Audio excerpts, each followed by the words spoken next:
Bonjour, nous sommes le 16 décembre 2024, lundi 16 décembre 2024, avec une météo qui est très humide. Bon, ces temps-ci, on connaît beaucoup d'humidité.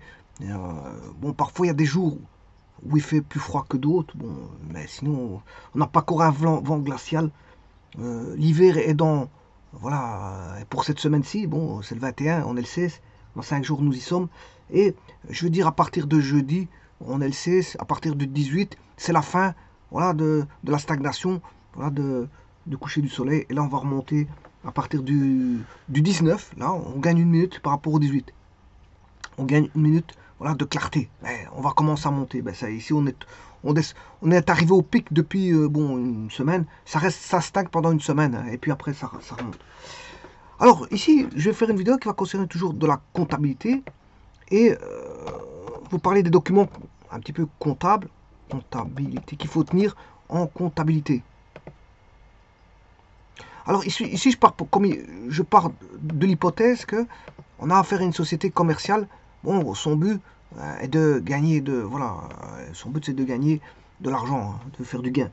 Bon, maintenant, malheureusement, il y a des fois on gagne, des fois on perd, parce que le commerce est un jeu. C'est un jeu. On gagne pas toujours. Hein.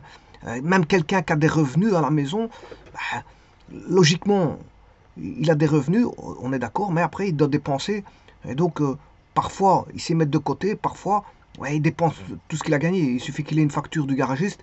Moi, je veux dire, qui monte, je sais pas moi, à son niveau de salaire, ben, tout son salaire qui, ben, qu'il a eu comme revenu du mois, ben, il doit le dépenser pour le garage.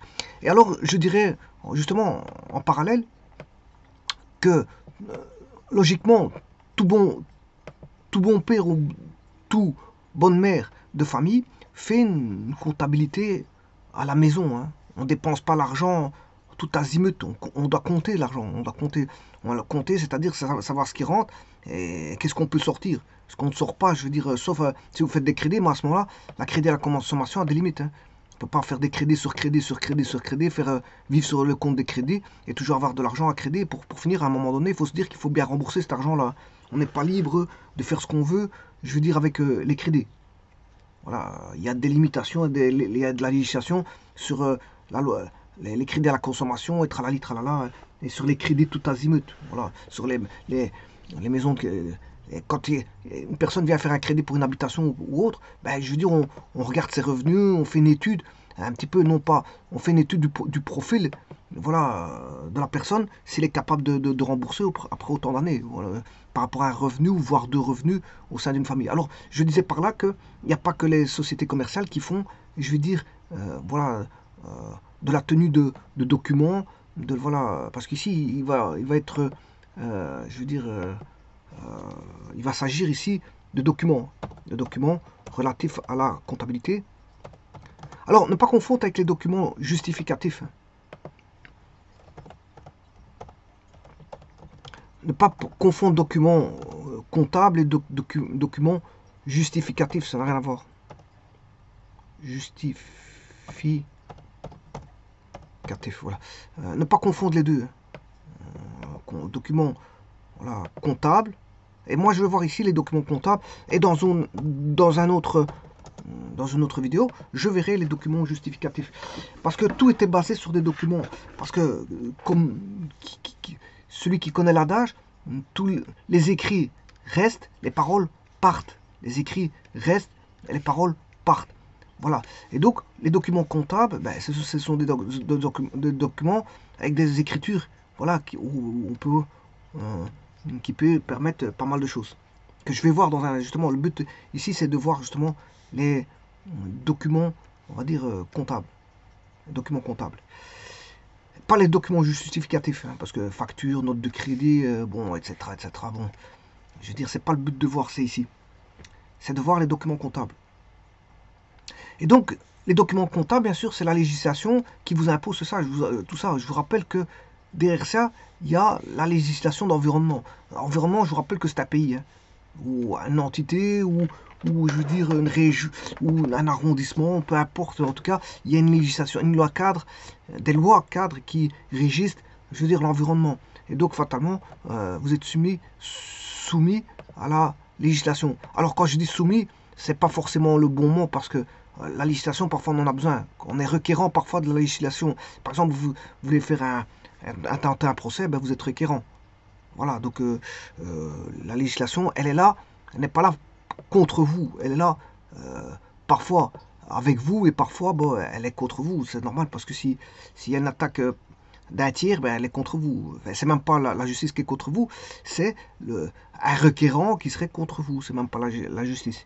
Voilà, la justice, elle fait son travail de voir les raisons, les torts et s'il y a une justification, voilà, à une éventuelle, je veux dire, un éventuel procès ou pas. Alors, par contre, ici, on va mettre donc la législation. Voilà. Suivant, bien sûr, un environnement bien précis. Un domaine, voire un sous-domaine. Hein, ça peut être un domaine ou sous-domaine. C'est un environnement. Bon, c'est-à-dire que vous êtes dans un pays où sous-domaine, c'est une entreprise. Vous êtes l'entreprise dans un pays. Voilà, c'est l'entreprise. Un sous-domaine, c'est un individu, je veux dire, dans un pays. Donc il y a les lois. Voilà. Il y a des sous-domaines. On peut décomposer en sous-domaines. Voilà. Mais en tout cas, de toutes les manières, dès le moment où vous naissez, vous êtes soumis à la législation. Donc vous devez respecter certaines lois. Donc je vous rappelle que quand on dit respecter, c'est le mauvais mot parce qu'en fait, comme je vais vous dire, ça va dans les deux sens la justice. On peut être requérant. Hein. Donc on a des droits. On a des droits, mais on a des devoirs aussi. Hein. Voilà, on va dire ça comme ça. Un citoyen. Petit instant parce qu'ici j'ai un problème de couleur que je vais régler. Je parle en même temps. Voilà. Ici, citoyen. Bon, le citoyen, bien sûr, il a des droits et des devoirs. Voilà. Il a des droits et des devoirs. Donc, il a le droit de faire beaucoup de choses, il a le droit à beaucoup de choses en tant que citoyen, mais il a aussi des devoirs. Le vote, par exemple, c'est un devoir qu'on demande. Le vote, dans certains pays, il est obligatoire, dans d'autres pays, il n'est pas obligatoire. Voilà. Donc ici, on a une législation. Alors la législation, il y a diverses législations, comme j'ai déjà dit plusieurs fois. Ouais, il y a le code pénal, le code civil, il y a beaucoup de codes, parce que je peux vous énumérer, voilà, beaucoup de codes, et vous serez étonné sur certaines segmentations. Le code, voilà, qu'il peut avoir. Il y a des segmentations vraiment, voilà, qui se font, et qu'on va étudier le code. Le code dans certaines segmentations bien particulières. C'est pour ça que le code, la législation est énorme. Depuis chaque année, il y a des lois qui sortent, elles se rajoutent et chaque fois, bon, ça s'additionne. Hein. Et donc, peut-être qu'avant, il y avait un volume, puis deux volumes, puis trois volumes, puis quatre volumes. Ben, peut-être maintenant, il y en a une vingtaine, voire une trentaine de volumes. Je ne sais pas combien de volumes qu'il y a pour la législation. Bon, la législation, ce code, il n'est pas fait pour être étudié par cœur. Ça n'a aucun sens. Hein, étudier le code, il permet d'être consulté. Mais bon, certaines personnes qui étudient le droit, bon, connaissent les lignes directrices. Les lignes directrices. Et puis, bon, pour le restant, on va voir, je veux dire, ce qu'il en ressort. Si on veut s'informer. S'informer, il suffit d'aller voir ce qu'il existe au niveau de la législation pour aller tirer des articles et voilà, travailler sur base de ces articles. Alors, les entreprises sont soumises à de la législation, le droit, ce qu'on appelle le droit commercial. Voilà, ça c'est une segmentation qu'est le droit commercial. Je rappelle qu'il y a le droit civil, le droit pénal, et comme je l'ai dit, il y a plein de droits. Hein. Le droit, il y a beaucoup de choses. Il y a beaucoup de segmentation au niveau du droit. Alors, donc ici, je disais, on a les documents comptables. Bon, donc ça, c'est la législation qui vous impose de tenir des documents comptables. Alors, ici, bien sûr, ne pas confondre avec les documents justificatifs. Voilà. Alors, les documents comptables, qu'est-ce qu'on a? Bon, je vais voir ça tout de suite. Je vais ouvrir une nouvelle page. La comptabilité, bon, vous impose de tenir des livres commerciaux. Voilà, on a ce qu'on appelle des livres, des livres comptables, hein, livres comptables.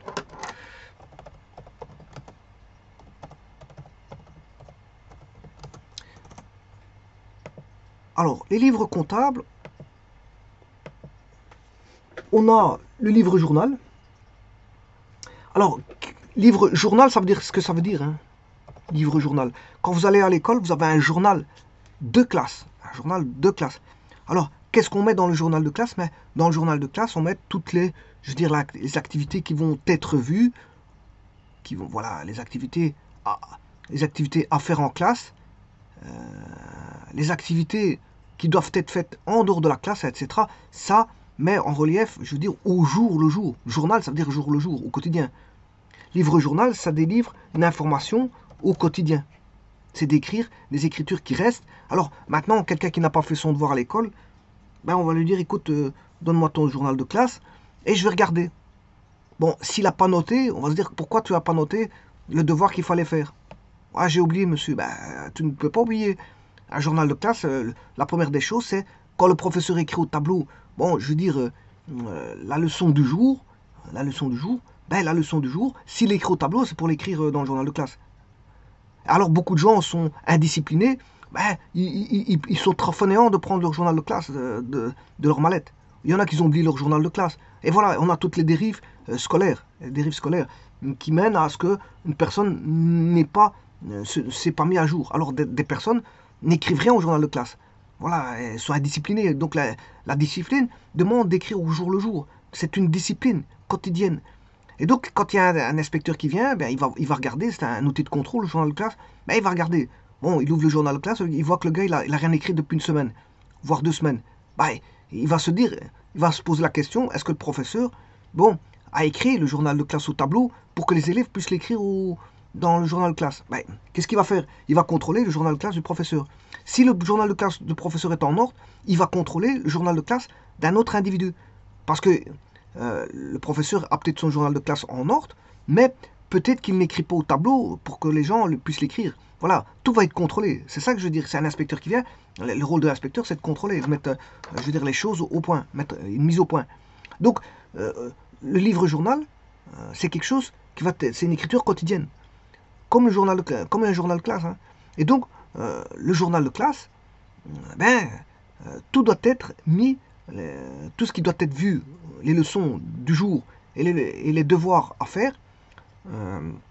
Maintenant, on met des petites informations en plus. Il faut rapporter de l'argent pour la semaine d'après s'il y a une activité, etc. Il faut le noter au journal de classe.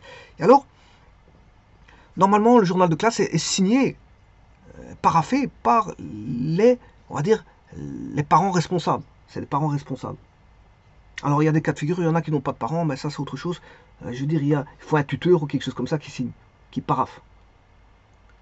Voilà, donc, journal de classe, c'est quelque chose du jour, au jour le jour. Et donc, le livre journal, c'est quelque chose au jour le jour. Donc, quelque part, le livre journal, ça marque une chronologie quotidienne. Hein. Attention que c'est une chronologie quotidienne.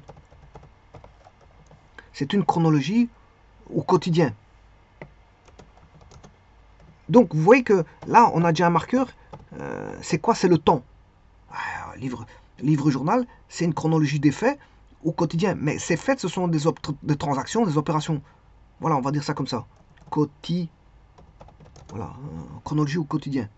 Donc, avec, on marque, c'est un marqueur, voilà, au jour le jour, marqueur au jour le jour, avec les opérations y afférentes.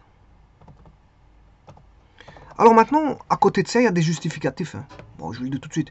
Par exemple, quelqu'un n'est pas venu en classe, ben, il donne voilà, un certificat. Voilà, il n'est pas venu, il ne pourra pas participer à une leçon, il donne un mot contresigné, paraphé des parents, un mot des parents ou du tuteur. Voilà. Alors, un livre journal, c'est la même chose, ça marque des opérations, mais parfois il y a des documents qui viennent s'adjoindre à ça, on vous donne des documents.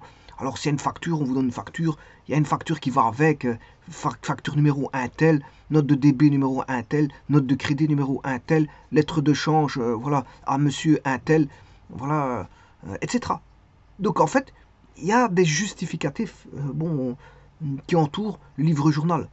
plus on a d'informations au jour le jour, plus, je veux dire, on sera, on va dire, on aura des écritures qui seront, on va dire, fortes en termes d'informations.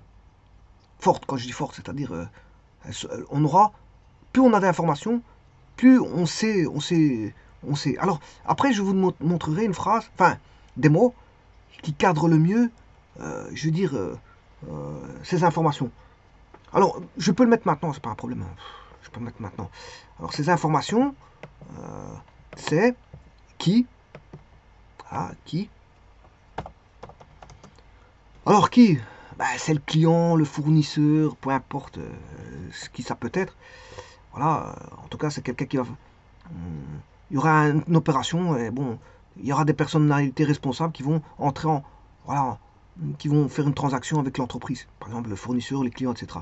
La banque, etc. Bon, alors, qui, quoi, ça c'est la transaction. Ça c'est la transaction, c'est l'opération, voilà, paiement, voilà, c'est un paiement, voilà, je veux dire, une régularisation, c'est un crédit, une prise de crédit, etc., etc. Bon. Alors, ça c'est le quoi, c'est l'opération, la transaction. Comment? Alors, le comment, je dirais ici, c'est, ouais, par chèque, par lettre de change, un document avec une lettre de change. Voilà. Donc, via un justificatif, comment? C'est un justificatif qui va vous dire comment a été fait la transaction, l'opération. Voilà. Qui, quoi, comment et quand. Bien sûr, parce que le commerce, c'est fort. Le commerce, c'est fort.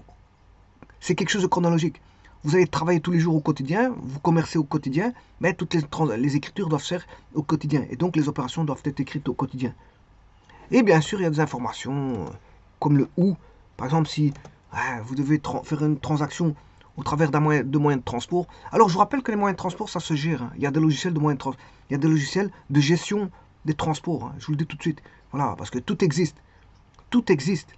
Alors, c'est ça que je vais voir par après. C'est que le commerce est emprunt de la théorie de l'information. L'information est derrière. Et donc, s'informer, c'est d'avoir du contenu. Du contenu. Et bien sûr, du contenu, du contenant. Mais ça, je verrai plus tard. Et donc, fatalement, ce contenu et ce contenant, ce contenu, et même parfois ce contenant, mérite voilà, d'être géré. Alors, si maintenant vous gérez du stock, ben, vous faites une gestion de stock. Donc, il y a des logiciels appropriés pour la gestion des stocks. Il y a tous des calculs appropriés pour la gestion des stocks. Si vous faites la gestion des transports, il y a tous des calculs relatifs à la gestion des transports. Hein. Voilà, avec tous les paramètres qui vont avec. Il y a d'innombrables paramètres pour la gestion des transports. Et il y a des logiciels voilà, spécifiques qui vous calculent, voilà, en déant de rentrer des données, ben, ils vous calculent tout. Ils vous calculent tout. Pourquoi ils vous calculent tout? Parce que c'est toujours la même manière de calculer, c'est ça. Une fois que c'est basé sur des formules, voilà, on sait bien que l'interaction des formules entre elles, ben vous rentrez et le logiciel vous calcule tout pour vous. Donc il y a des gestionnaires derrière tout ça. Hein. C'est pour ça que quand je dis où, ça peut être un transport qu'on va envoyer à tel endroit. Et plus on a l'information, mieux c'est. Voilà. Plus on a d'informations, mieux c'est. Voilà. Et donc vous voyez qu'ici, on va capitaliser, je veux dire, ces écritures-là, qui, quoi, comment, quand, où, dans le livre journal, voilà, qui est un document, je veux dire, comptable, où on l'écrit en premier. Hein. Normalement, la première chose qu'on fait, c'est ça. Hein. Quand vous rentrez en classe, la première chose que vous faites, c'est quoi? C'est d'ouvrir votre journal de classe. Hein. Logiquement. Ouais, il y a des professeurs qui le font à la fin. Ben, normalement, on se dit, bon, tiens, quand on fait un journal de classe, on se dit, bon, aujourd'hui, on va voir telle leçon. Voilà. Mais le problème, c'est que, il y a un gros problème, parce que les cours, en vérité, c'est pas 1 heure effective, mais c'est 50 minutes effectives dans les écoles. Bah, donc 50 minutes, vous écrivez le journal le temps que les gens, au matin, je parle de la matinée, hein, quand les gens arrivent en classe, à 8 heures du matin. Parce que quand ils sont installés, il n'y a pas de problème. Mais quand ils arrivent à 8 heures du matin, qu'est-ce qui se passe? Je veux dire, il y a un brouhaha avec les gens s'installent, ils sont encore dans leur, voilà, dans leur discussion voilà, de la veille ou du week-end ou peu importe. Ils sont dans des discussions, voilà, avec un brouhaha, ils s'installent et le temps qu'ils s'installent, bon, ça fait quand même voire 5 minutes à 10 minutes. Le temps qu'ils sortent leurs affaires, ça fait c'est un brouhaha, voilà, un grand brouhaha. Et donc, ça fait au moins entre 5 et 10 minutes. Donc, vous avez 5 minutes. 5 à 10 minutes passent. Le temps que ils écrivent le journal de classe. Bon, là, on va dire que peut-être il y a peut-être 10 voire 15 minutes qui sont passées. Voilà. Sans rien faire. Donc, le rendement, il était nul. Parce que là, il a juste été. Alors, qu'est-ce qu'il y en a? Il y en a, ils commencent directement les cours. Et puis, ils essaient de voir ce qu'ils peuvent voir. Et puis, à la fin, ils font le journal de classe. Mais même à la fin, il y en a qui doivent changer de locaux. Il y a des écoles comme ça, ils changent de locaux. Voilà, ils doivent changer de locaux. Quand il y a la sonnerie qui est mise en activité, ils doivent changer de locaux. Et donc, le changement de locaux, ils doivent se préparer, bon, s'habiller. Bon, c'est surtout si c'est l'hiver, ils sont habillés avec beaucoup de vêtements. Et donc, ils doivent s'habiller. Et qu'est-ce qui se passe? Ça prend du temps. Après, il y en a, ils n'arrivent même pas à écrire le journal de classe. Alors, des professeurs, ils vont écrire prochain cours 2 journaux de classe, voire 3. Voilà, il va compléter, il va directement mettre au tableau. Les élèves rentrent et ils écrivent 2-3 journaux de classe. Voilà. Mais normalement, on doit le faire au jour le jour. Voilà, on ne peut pas différer. Les écritures peuvent pas être différées. Voilà, c'est pour ça que je vous dis que c'est une question, voilà, au jour le jour. Donc, le livre journal, c'est quoi? C'est chronologique. Hein. Ça va se tenir, bien sûr, parallèlement au grand livre des comptes. Hein. C'est d'abord le livre journal. Voilà. Ensuite, là, à ce moment-là, intervient un deuxième document. Alors, c'est d'abord le livre journal. Je viens de vous dire, c'est le numéro 1. Là, ensuite, on aura le grand livre des comptes. Bon, dans le grand livre des comptes, à ce moment-là, c'est l'opération numéro 2. Après avoir écrit dans le livre journal, vous pouvez écrire, voilà, dans voilà, le grand livre des comptes.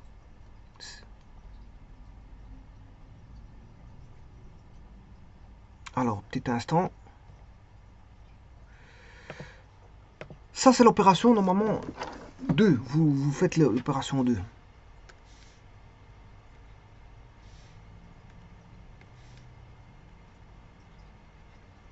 C'est que des enregistrements, hein, je vous le dis tout de suite. Hein. C'est que des enregistrements, on écrit. Vous voyez que le commerce, c'est beaucoup de l'écriture. Hein. Le commerce, c'est pas que, bon, prendre de l'argent, mettre dans la caisse. C'est beaucoup des écritures. Hein.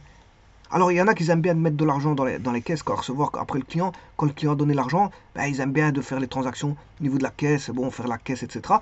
Mais beaucoup de gens ne s'imaginent pas que derrière tout ça, il y a beaucoup d'écriture. Hein. On ne fait pas n'importe quoi.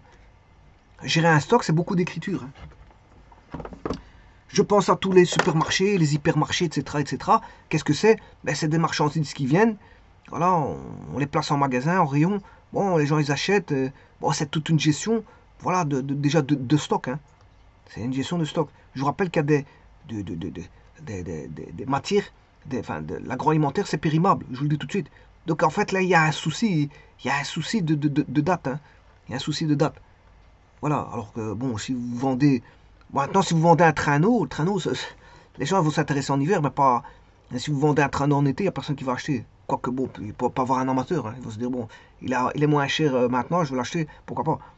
Voilà, il y en a qui vont prendre le traîneau, c'est des cas exceptionnels, ils vont prendre le traîneau, ils vont le mettre, voilà, dans un décor, voilà, à leur maison, sans tenir compte que c'est l'été. Voilà. Donc, là, il y a des problèmes, voilà, de datage au niveau de la marchandise. Donc, un hypermarché ou un hypermarché, qu'est-ce qu'il doit gérer? Il doit gérer, je veux dire, la marchandise. Mais il gère, bien sûr, il y a une entrée-sortie des clients. Les clients entrent dans le magasin et ils sortent du magasin. Et généralement, quand il sort du magasin, il a pris quelque chose, donc il passe par la caisse. À moins qu'il l'ait volé, mais voilà, il passe par la caisse. Donc, il y a un rayonnage caisse. Et là, il y a toutes les transactions financières. Donc, les transactions financières, c'est le rayon caisse. C'est les rayons caisse. Donc, vous avez les transactions avec le stock. Vous rentrez dans un magasin, c'est comme un stock. Vous prenez dans le stock, suivant un rayonnage bien spécifique, et vous sortez et vous allez vers voilà, les rayons, le rayon financier. Le rayon financier, c'est toutes les caisses. Et là, vous payez par caisse, par carte de crédit. Enfin, vous payez voilà, en liquide ou par carte de crédit ou peu importe comment vous payez. Mais disons que il y a bien toujours un rayonnage caisse. C'est normal parce qu'on sort d'un magasin en payant ces marchandises. Et donc, le magasin, il fonctionne quoi? Comme un stock. Et ce stock, il faut le gérer parce que quand il y a plus de marchandises, il faut l'approvisionner. Voilà. Tout en faisant attention aux matières périsables. Périssables, je m'excuse. Périssables. Matières périssables. Voilà, il faut faire attention aux matières périssables. Parce que c'est un problème. Alors maintenant, vous allez me dire, il y a quelque chose qui tourne toujours, c'est que les gens ont besoin de manger. Tous les jours, ils ont besoin de manger. Un des soucis de l'être humain, un des besoins dans l'échelle de Maslow, la première des choses, c'est de s'alimenter avant de faire quoi que ce soit. On va pas aller courir dans un bois alors qu'on a faim. Voilà. Donc, on va s'alimenter. S'il n'y a pas de pain à la maison, on va chercher un pain. Voilà. S'il n'y a pas de café, on va chercher du café. Voilà. S'il n'y a pas voilà, de pommes de terre, on va chercher des pommes de terre. S'il n'y a pas de tomates, on va chercher des tomates. Et donc, c'est du consommable. Et ça, tout le monde en a besoin. Et ce que tout le monde a besoin, ça tourne toujours. Un magasin, ça tourne toujours parce qu'on a toujours besoin de manger. Voilà, donc les magasins et les hypermarchés, ça marche toujours parce que je veux dire, les gens ont besoin de manger. Voilà, les gens ont besoin de manger. Maintenant, dans l'échelle de Maslow, au-dessus de l'alimentation, on peut retrouver, bon, il faut s'habiller parce qu'on ne va pas sortir, je veux dire, déglinguer comme on dit. Donc, il faut s'habiller. Donc, les magasins de vêtements marcheront toujours. Quoique il y a beaucoup de gens qui commencent à acheter beaucoup par Internet. Donc, la segmentation, je veux dire, voilà. Par contre, dans un magasin, on peut aller essayer, faire de l'essai, l'essayage. Voilà. On peut essayer des vêtements, voir si ça marche, si ça va ou ça va pas. Voilà. Contrairement à Internet, bon là, si vous êtes trompé, vous renvoyez la marchandise, on va vous renvoyer de la nouvelle. Mais là, il faut pas renvoyer 36 fois la marchandise si vous n'êtes pas content. Donc, quand vous allez au magasin, vous prenez, vous faites vos essais dans une cabine d'essayage. Et puis après, bon, les vêtements, c'est encore dans l'échelle Maslow obligatoire. Donc, on est obligé de s'habiller. On a besoin de chaussures, on a besoin voilà, de pulls pour l'hiver, de t-shirts pour l'été, voilà, de shorts pour l'été, voilà, et ainsi de suite, et ainsi de suite, et ainsi de suite. Je veux dire, les vêtements, on en a toujours besoin, donc il faut toujours acheter. Donc, vous voyez que dans l'échelle de Maslow, il y a beaucoup de choses qui tournent. Et puis, on a besoin de quoi? On a besoin d'hobbies. Par exemple, les hobbies, on a besoin du matériel informatique pour s'amuser, par exemple, avec des jeux. Je veux dire, on va acheter un ordinateur pour pouvoir s'amuser à la maison avec des jeux. Donc là, le monde de l'informatique va fonctionner très bien. Quand je parle d'un monde informatique, c'est tous les câbles qui vont avec, les ordinateurs, les imprimantes. Voilà, et ça marche bien aussi. Donc, il y a des segmentations voilà, commerciales qui marchent toujours. Et quoi, par exemple, je vous ai dit, l'alimentation, les vêtements, l'agroalimentaire, et bien sûr, beaucoup de gens doivent loger dans une habitation, donc la location a lieu tous les jours. Hein, la location, on va dire, comment on appelle ça? L'achat d'habitation, mais avec parfois des réparations au niveau des habitations. Donc, on va dire la construction est aussi un monde qui tourne aussi beaucoup. Donc, le monde de l'agroalimentaire, la construction, comment on appelle ça, tout ce qui est services informatiques, etc. La vente de matériel informatique, bon, et les vêtements, tout ça, ce sont des segments, je veux dire, bien sûr, et il y a beaucoup de gens qui tombent malades. Donc, il y a aussi le monde de la santé. C'est-à-dire tout ce qui est pharmacie, etc. Bon, les gens ont besoin de se soigner, les hôpitaux, les soins de santé, etc. Mais tout ce qui est social, fait tourner, je veux dire, les commerces. Il y a beaucoup de commerces à caractère social. Alors, on peut avoir aussi des indépendants qui sont infirmiers. Mais les infirmiers, ça marche toujours. Pourquoi? Parce qu'il y a toujours des malades. Donc, tout ce qui est social tourne toujours. Hein. Bon, le commerce, il tourne au quotidien, je veux dire, grâce aux activités sociales. C'est les activités sociales qui permettent, je veux dire, de faire fonctionner, je veux dire, une société. Voilà, on a besoin de pain, on a besoin de vêtements, on a besoin de travaux à la maison, on a besoin d'acheter voilà, un ordinateur, s'équiper un ordinateur avec un imprimante, et je veux dire, voilà, une tablette pour travailler, etc. Beaucoup de choses, voilà, il y a beaucoup de choses. On n'a pas besoin de papier, on a besoin de bic pour écrire, on a besoin de tasses, de sous-tasses, on a besoin de lire de temps en temps, là, au niveau de la culture, on achète un petit bouquin, et ainsi de suite. Et si vous avez besoin d'une armoire de rangement parce que vous n'avez plus de place, et tralali, tralala. Et donc, tout ce qui est, je veux dire, activité, je veux dire, au quotidien, sont des activités, la plupart du temps, sociales. Ces activités sociales. Alors, au niveau de la société, vous êtes sociabilisé. Alors, vous avez peut-être un animal, des animaux, voilà, des chiens, des chats, des oiseaux, etc. Tralali, tralala. Et il faut les nourrir. Et là, vous allez dans un commerce spécifique à l'alimentation pour animaux. Et donc, tout ça, ce sont des écritures voilà, que vous devez écrire. Le commerçant doit écrire ces écritures-là dans des documents spécialisés. Donc, c'est d'abord le livre-journal. Ensuite, c'est le grand livre des comptes. Et alors, il y a toute une panoplie de... Voilà. Alors, ici, le livre-journal, bien sûr, comme je l'ai dit, ça reprend toutes les opérations journalières au quotidien, c'est-à-dire au jour le jour. En fait, voilà, c'est des écritures de type chronologique qui sont datées. Alors, généralement, quand je dis quand, ben, il faut mettre une date. Hein. Alors, on peut avoir une indexation hein, par date. Alors maintenant, si on a toujours la même date, on peut mettre les heures à côté. Parce que l'heure et la date font une indexation. C'est-à-dire qu'on aura une numérotation unique. Hein. Si vous avez l'heure et la date, l'heure et la date, on peut s'arranger pour avoir une indexation grâce à l'heure et la date. Ou si vous voulez, le mieux c'est de mettre un numéro d'opération 1, 2, 3, 4, etc. Voilà, comme ça vous y retrouvez. À côté, même, vous pouvez même compléter par numéro d'opération plus, on va dire, une date. C'est encore mieux. C'est pour pouvoir retrouver l'information, c'est juste pour ça. Donc, dans le livre du journal, c'est chronologique. Ça va se tenir parallèlement, comme j'ai dit, au... Donc, les articles au jour le jour et au fur et à mesure de l'enregistrement des opérations, à partir bien sûr de pièces justificatives, comme je l'ai dit, c'était une facture, note de crédit, un extrait bancaire, un reçu, une pièce de caisse, etc. Bon, on peut imaginer beaucoup de choses. Voilà, alors le grand livre des comptes, on travaille parallèlement, alors je rappelle que le grand livre des comptes, c'est d'été. Hein.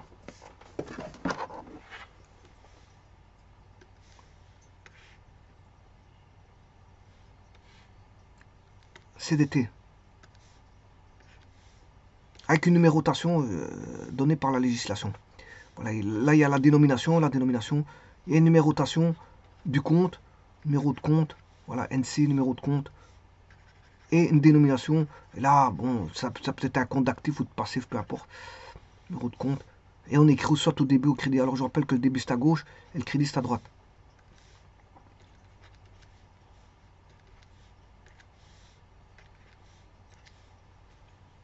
Alors ça peut être un compte actif ou de passif. Voilà. Et on écrit dans les comptes correspondants. Donc c'est d'abord le livre du journal et puis dans le grand livre des comptes.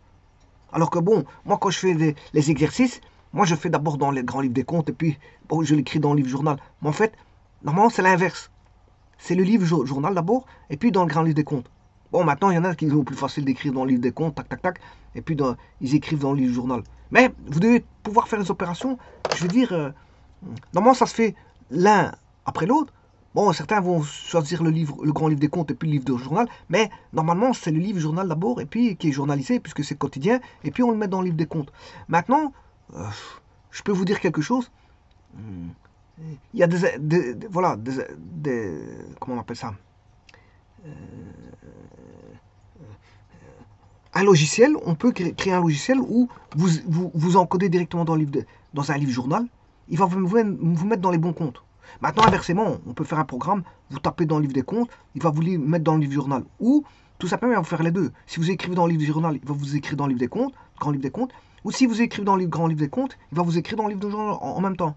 Donc, vous voyez qu'on peut tout faire en informatique. Hein. L'informatique, bon, elle est ouverte à tout. Bon, en fait, on va dire ça comme ça. Alors, le problème, c'est que l'informatique, on peut prendre un informaticien, mais dans une entreprise, il faut le payer. Bon, chaque fois qu'il va faire des mises à jour, il faudra le payer. Alors, à côté de ça, on a d'autres documents, tels que le livre des achats. On a le livre des achats.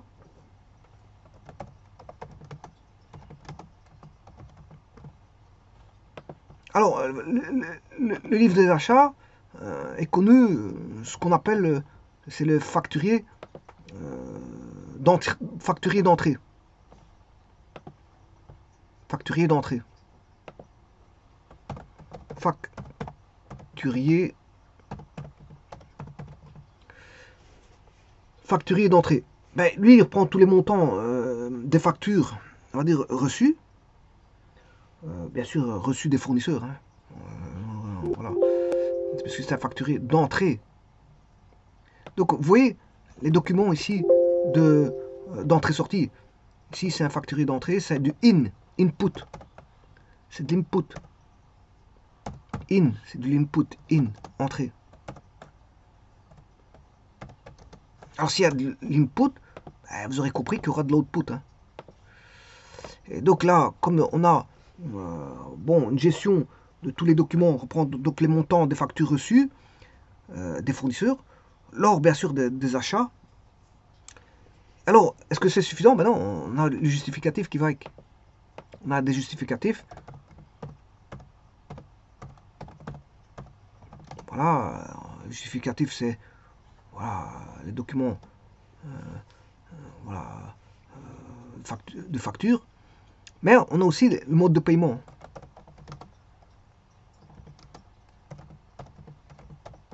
Voilà, justificatif et le mode de paiement. Alors maintenant, en parallèle, on peut travailler bien sûr avec les sorties.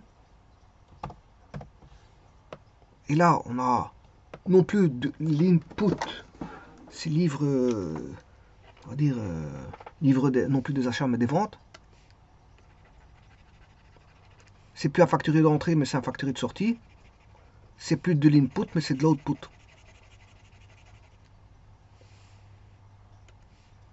Donc, livre des entrées. Donc, vous voyez la forte consonance qu'on a en comptabilité avec les écritures. Il suffit pas de faire, comme je vous ai dit, un hypermarché. Parce que j'étais pas. Voilà, tout à l'heure j'étais en train d'expliquer qu'hypermarché, il y a des caisses, il y a du stock. Voilà, le tout c'est pas de faire que du commerce, c'est aussi des écritures, beaucoup d'écritures. C'est des commandes, c'est des entrées, c'est des sorties, c'est des commandes. Ouais. Bah, les commandes, c'est voilà, on va commander. Enfin, l'entreprise va commander. Donc elle va avoir des facturiers d'entrée. Bien sûr, il y a les facturiers de sortie.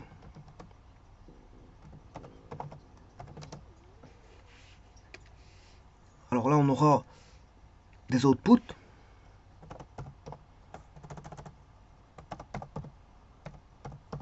Qu'on appelle voilà, du out, c'est sorti. Et là, encore une fois, ben, on aura, ça reprend les montants des factures, non pas des factures, c'est pas des factures, on va dire, reçues par le fournisseur, mais ici, ce sont des factures remises au client. Bien sûr, lors de la vente, ainsi que des justificatifs et le mode, on va dire, de paiement. Oui, donc, voici déjà 4 documents. Et alors, il y a encore, ouais, il y a encore des autres documents. Par exemple, un autre document que je peux mettre, c'est le livre des inventaires.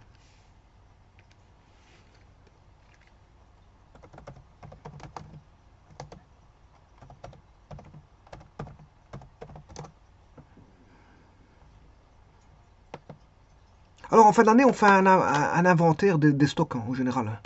On fait un inventaire des stocks, je vous le dis tout de suite. Alors après, parfois, on se rend compte que il y a des choses qui ont été mal encodées dans le stock. On a, par rapport à l'informatique, on a voilà.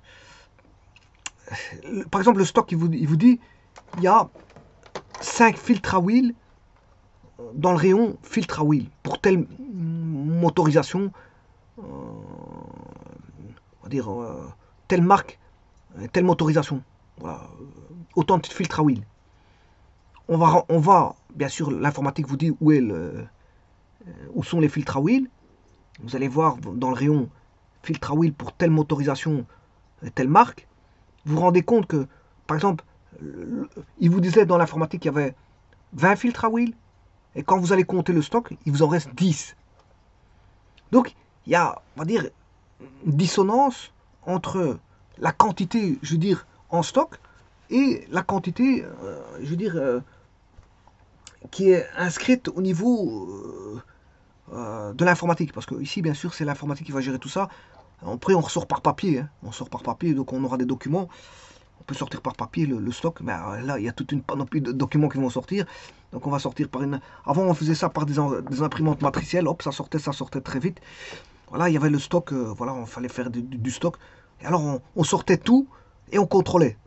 C'est-à-dire que, comment ça se passait bon, pour les inventaires, un inventaire, bon, vous sortez, vous avez l'ordinateur, voilà.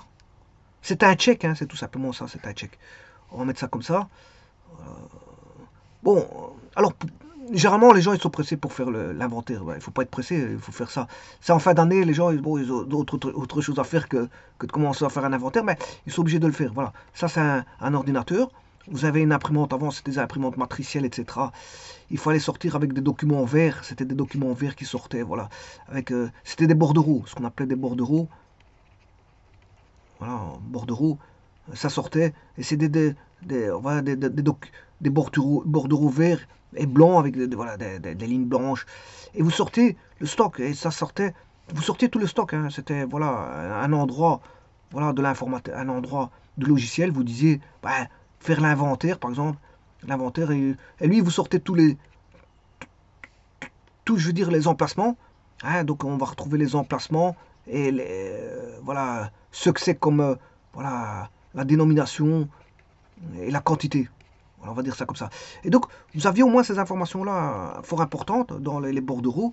Et donc, vous deviez aller dans les armoires, faire armoire par armoire. Voilà, vous prenez vos bordereaux et vous checkez. Vous checkez. Alors, par exemple, ici, voilà, ici, par exemple, ça concerne un élément qui est ici. Il vous dit emplacement. J'invente, hein. Bon, les emplacements, on peut donner toutes sortes de numérotation pour les emplacements. Et je vais appeler par exemple l'emplacement 1, première armoire, deuxième armoire. Voilà, troisième compartiment. Donc ce sera 1, 3, 2. Voilà, ici, 1, 3, 2. Voilà, ça c'est par exemple l'emplacement. L'emplacement, première armoire, deuxième armoire, troisième armoire, voilà. Première étagère, deuxième étagère, troisième étagère, voilà. Premier compartiment, où je vais mettre compartiment A, compartiment B, compartiment C. Voilà, et là, il est dans le compartiment B. Donc 1, 3B. Voilà, et en 1, 3B, par exemple, ce sont la dénomination. La dénomination, dans le bordereau, il est indiqué dénomination filtre pour, je sais pas moi, Renault, essence, voilà, 300 cm3. Filtre notre année, marque, on va dire Renault XXX. Voilà, année de 2000, enfin, de XX à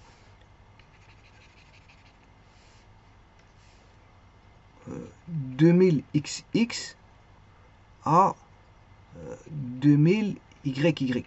Voilà, on va dire ça comme ça. Voilà, donc c'est un filtre adapté pour les Renault de la marque XXX. C'était pour la motorisation de type essence, 1300 cm3. Voilà, ça c'est, attention que c'est la marque et ça c'est le modèle. Hein.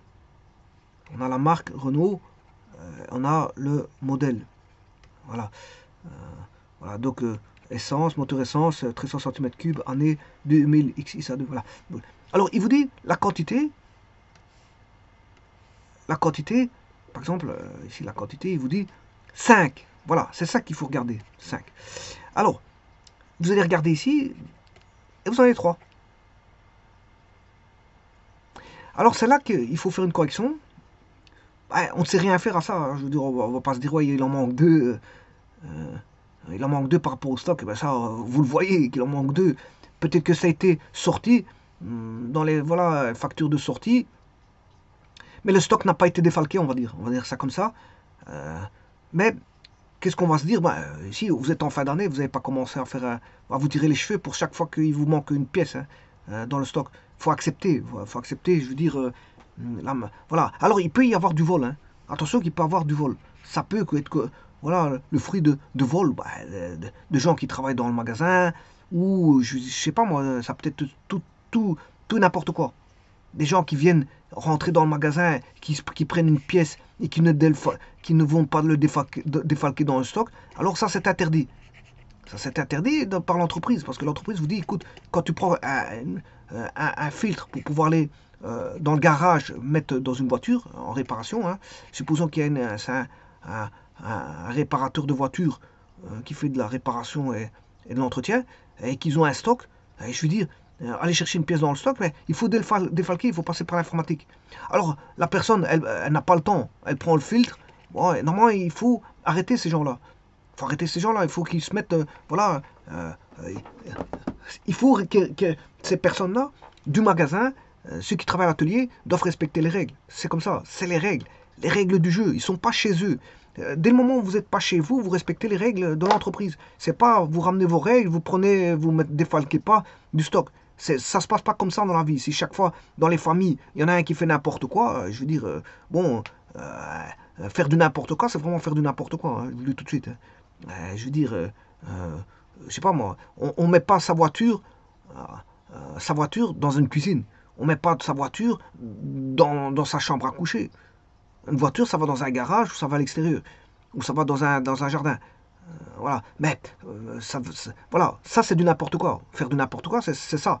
Je veux dire, ne pas être cadré, c'est faire sortir voilà, des trucs, je veux dire, que les gens ne font pas. Les gens généralement sont cadrés, ils ont des limites, ils ont des règles, ils sont cadrés. Voilà. Donc ici, qu'est-ce qui se passe? Bon, la personne qui est en réparation, elle vient chercher un filtre. Ben, qu'est-ce qu'elle fait? Elle demande l'autorisation, je veux dire, au magasinier, parce qu'il y a toujours un magasinier, et c'est lui qui s'occupe justement d'encoder. Voilà, il y a une personne compétente ici, derrière l'ordinateur ici. Il y a une personne compétente qui est un magasinier. Alors, elle doit demander au magasinier un filtre, et c'est le magasinier qui doit servir cette personne. Mais bien sûr, elle doit le faire très vite. Hein. De toute façon, elle est habituée, elle sait bien où sont les filtres. Voilà. Ou alors, maintenant, normalement, il y a un document où le magasinier doit avoir à l'avance. Il sait bien que demain, il y a une réparation de telle voiture, telle voiture, telle voiture. Il faudra ça. Il faut préparer l'avance. Comme ça, le gars, quand il arrive, je veux dire, au magasin, ben, que le magasinier puisse lui fournir tout de suite. Au moins, il y a un planning de certaines voitures, voilà, qu'ils arrivent en réparation. Mais s'il y a un planning qui est fait, je veux dire, parce que là encore, l'informatique va gérer le planning. Hein. Donc on sait bien qu'il y a tel monsieur qui vient pour un entretien de voiture, tel type, telle marque, etc. Et qu'il aura besoin d'un filtre à huile, d'un filtre à air. Voilà. S'il fait un gros entretien, un filtre à huile, filtre à air. Bon, et on peut avoir un filtre à particules à remplacer aussi, pourquoi pas. Filtre à essence. Voilà, voir un filtre à mazout. Voilà. Alors à l'occasion, on peut changer un bouchon voilà, de carter, enfin, je m'excuse pas un bouchon, un joint, un joint, voilà, qui va avec le bouchon de carter, voilà, qui est une espèce de vis. Hein. Alors sur cette vis là, on met un joint, parce que dans tout liquide, on essaie que le liquide ne s'écoule pas au goutte à goutte, donc on met des joints qui viennent s'écraser. On vient l'écraser, voilà, comme ça il va s'étaler et il va faire une étanchéité. Et donc là, qu'est-ce qu'on va faire? Ben, on va faire, voilà, quand il y a le planning, ben, le magasinier peut préparer en cours de journée bon, les travaux du lendemain. Du lendemain. Bon, c'est beaucoup de travail, je vous le dis tout de suite, hein, parce que bon, il doit faire, il doit servir, le magasinier doit servir les gens, les clients qui viennent au comptoir. Il y a des ventes au comptoir, il y a des ventes, je veux dire, qui se font au comptoir, il y a des ventes qui se font par téléphone. Alors, bah, il y a beaucoup de gens qui vous font perdre du temps au téléphone parce qu'ils vous disent combien ça coûte, et au bout du compte, ils n'achètent pas. Voilà. Alors à ce moment, il faut leur dire de venir en magasin, on va regarder voilà, ce qu'on peut faire. Parce qu'il y a des gens, beaucoup, ils vous font perdre du temps au téléphone. Il y a un pourcentage de temps où les magasiniers sont, voilà, n'ont aucun rendement à cause de personnes qui leur font perdre leur temps. Ils veulent savoir, ils téléphonent à droite à gauche pour savoir combien coûte le filtre. Voilà, et si c'est moins cher, ils vont l'acheter ailleurs, donc ils vous font perdre du temps. Voilà, on va dire ça comme ça. Donc il y a beaucoup de gens qui vous font perdre du temps. Alors que le magasinier, lui, il doit servir donc au comptoir, il doit servir au comptoir des clients, mais au comptoir des, voilà, des mécaniciens qui qui font la réparation dans l'atelier. Voilà. Et donc, qu'est-ce qui va se passer au niveau des quantités?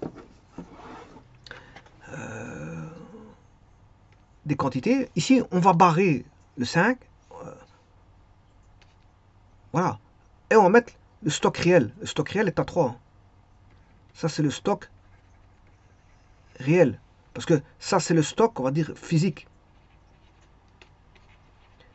Voilà, le stock physique, c'est ce qu'il devrait y avoir, je veux dire, en stock. Mais il n'y a pas. Parce qu'en fait, il y a des gens qui sont venus chercher la pièce, où on a volé une pièce, où on a, je veux dire, où à un moment donné, le magasinier, il a oublié il a sorti une pièce. Elle est sortie, il a été payé, hein, c'est pas ça. Hein.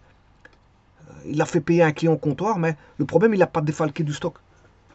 Voilà, parce qu'il faut une gestion du stock. Hein. Alors, ne pas défalquer du stock, ça à mon avis, c'est peut-être parce qu'il l'a vendu. Il a reçu l'argent, mais voilà. Normalement, quand on sort une facture avec la marchandise, l'idéal c'est que la facture sorte la pièce, mais que la pièce est automatiquement défalquée du stock. Si l'informaticien a bien fait son travail, ça va comme ça. Hein. Voilà. Normalement, on a affaire à ce qu'on appelle des gestionnaires de base de données. Les gestionnaires de base de données, vous défalquez d'un côté, ça sortir de l'autre. Hein. Vous faites une facture, ça se défalque du stock. Hein. Voilà, parce qu'il y a une liaison, une interaction entre les tables. Voilà, la table de stock et la table, je veux dire, de vente au comptoir. Vous vendez une marchandise, ça défalque du stock. Parce qu'il y a une liaison entre voilà, les sorties et le stock. Donc il y a une liaison, parce que c'est un gestionnaire de base de données. C'est un gestionnaire de base de données. Donc, vous voyez que là, il faudra faire tout ce travail-là, c'est-à-dire, maintenant, on peut avoir aussi un stock physique. Là, ici, bon, maintenant, s'il est bon, il n'y a pas de problème. En général, il y a, je ne sais pas combien de pourcents, il y a un pourcentage de bon. On va dire 60% est bon, 60-70%, voire au-delà, c'est bon. Il ne faut pas toujours tout changer. Parfois, c'est vrai qu'il y a des choses à faire. Il en manque un. Parce que généralement, les gens font bien leur travail. Voilà. C'est bon. Voilà. Alors, ce qu'on peut avoir, c'est par exemple quantité 5 et on en a 3. Donc, là, il faut mettre le stock réel, c'est 3. Et on barre le 5. Alors, on peut avoir l'inverse. On peut avoir 4. On met 4. Bon, on a 4, ça c'est bon. Ouais, ça c'est bon. Il n'y a pas de problème. Il n'y a rien à barrer, il n'y a rien à corriger. Maintenant, ce qu'on peut avoir, c'est 4, ou si vous voulez 3, l'inverse du premier. On a 3 en stock physique et 5 en réel. 5. Voilà, il peut y avoir des choses comme ça. Voilà. Soit on a défalqué ici 3, on en a 3, 2 n'ont pas été défalqués. 5. Voilà. Et là, on en a 5. Là, il se pose un problème parce que je veux dire, dans le stock physique, on en a moins que dans le stock. Mais tant mieux. Hein. Tant mieux. Si à un moment donné, l'ordinateur vous dit 0 et que vous avez une vente au comptoir et que vous allez voir dans le stock, vous en avez un, tant mieux. Hein. On a une pièce. Alors qu'il a indiqué 0, tant mieux. Mais normalement, ça ne doit pas arriver. Hein. Ça doit indiquer 1, 1, 2, 2, 3, 3. Voilà. Parce que ça évite voilà, au magasinier d'aller voir en stock s'il y en a une ou pas. Voilà. Mais il peut le faire. Hein. Il peut toujours aller voir s'il n'y a pas une pièce qui traîne ou quelque chose comme ça, alors qu'il m'a indiqué 0. Et donc, il peut dépanner un client tout de suite. De toute façon, les commandes se font le lendemain, donc c'est pas un problème. Mais les gens ont toujours besoin, quand c'est des véhicules, ils ont toujours besoin voilà, que la voiture soit déjà réparée au moment où ils vous la ramènent. Parce que les clients sont forts, ils ont besoin de fort leur voiture. Ils sont dépendants de leur voiture. Donc une fois qu'on leur tire leur voiture, mais je veux dire, ils savent pas les faire travailler, ils savent pas les travailler. Voilà, il faut prendre le bus, le train, bon ça ils n'aiment pas. Je veux dire, ils ne savent pas aller faire leurs courses, ils ne savent pas aller voir quelqu'un à l'hôpital, ils ne savent pas voilà, faire des choses. Ils ne savent pas aller promener tout simplement. Voilà, quelqu'un qui n'a pas de voiture, bon, il est limité. il est limité. Alors que bon, il y a une dépendance physique au véhicule. Véhicule, quand il fait froid, on aime bien de rouler quand il est au chaud pour aller d'un point A à un point B. Parce que si vous devez prendre le bus, vous sortez, il fait froid, voilà, vous devez reprendre le bus et puis après il vous dépose, vous attendez là-bas. Vous ne pouvez pas router à rien faire, vous perdez la moitié de votre journée à attendre un bus, un tram, un train. Voilà. Mais si une fois, c'est pas grave, mais bon, je veux dire, si c'est tous les jours vous pas router, ben c'est un temps très important que vous portez de votre vie. Hein. Les temps d'attente dans les arrêts de bus, les arrêts de tram, les arrêts de train. Voilà, c'est beaucoup de temps que bon, on peut faire beaucoup de choses pendant ces temps-là. Donc les gens, ce qu'ils aiment bien, c'est d'aller vite. Leurs journées vont vite. Il faut aller voilà, au bureau là-bas, il faut aller au magasin là-bas. Je dois aller travailler là-bas, bon, etc. Je dois aller voir un ami. Voilà, pourquoi pas, parce que ça fait partie de la sociabilité. Il faut, voilà, etc., etc. Je dois aller voir ma famille, etc. Tralali, tralala. La voiture, on en a besoin. Donc, parce que quand on a une panne, on ne sait jamais quand ça va être réparé. Maintenant, généralement, les entretiens, ça se fait bon, très vite. Hein. Je veux dire, voilà. Par contre, il y a des réparateurs. Bon, ils jouent avec les mots. Ils vous disent, oui, bon, elle sera réparée peut-être la semaine prochaine. Et en fait, la semaine prochaine, la 4-5 voitures, il fait les 4-5 voitures pour avoir tout de suite. Je veux dire, comme il voit que c'est des entretiens, ça va vite, il va vite faire ses entretiens avec 4-5 voitures et il va vous postposer. Puis quand vous allez arriver, il va vous dire, ouais, mais la pièce n'est pas encore arrivée, ou elle est arrivée hier. Il va vous embobiner en tant que voilà, réparateur pour vous faire accepter que, je veux dire, il faut reculer la date d'échéance voilà, de récupération de la voiture. Voilà. Et puis ça va énerver la personne parce qu'elle se dit, bon, ça fait déjà une semaine que j'attends, 2 semaines, ça commence à bien faire. Voilà. Maintenant, si elle reçoit une voiture voilà, en prêt, il n'y a pas de problème. Mais maintenant, si elle ne reçoit pas de voiture en prêt, c'est là que c'est délicat. Voilà, ceci étant dit, je reviens sur, ici, le livre des inventaires. Le livre des inventaires, c'est un livre dans lequel sont relevés annuellement donc, les avoirs et les dettes. Hein. Là-dedans, on a les avoirs, dans le livre des inventaires, on a les avoirs et les dettes. Voilà. Donc, on a livre des inventaires.